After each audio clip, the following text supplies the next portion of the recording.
Ahad Kamahrian tadi ada haul. Haul lah. Ini haulnya di Banjarmasin. Haul siapa Lydia? Haul guru Basiri, Habib Basiri. Bujur benar. Jadi habarnya kula-kula lah pas Ahad tadi nih banyak ribuan orang berdatangan sekalinya pas harinya Marimis. Walaupun harinya Marimis itu orang-orang tetap semangat gasan berdoa, berzikir. Mudahan dapat berkahnya. Bujur benar. Gasan melaksanakan haul nih tadi. Nah kayak apa raminya habarnya di lapangan lah kula-kula beratan kita tonton bersamaan. Suasana nang hibak terlihat nyata wayah pelaksanaan haul Habib Hamid bin Abbas Bahashim atau nang akrab dikieu Habib Basiri di Jalan Keramat Banjarmasin Barat Ahad Kamarian. Meski hari muruan Marimis beribu jamaah bakal jalan wan duduk badempetan supaya mengumpati proses haul nang dilaksanakan setiap tahun ini.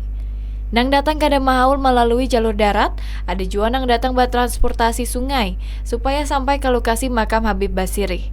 Kada hanya matan Banjarmasin jamaah nang datang jua matan luar daerah, bahkan ribuan jamaah ada nang datang mulai baisukan supaya kawa umpat mahaul.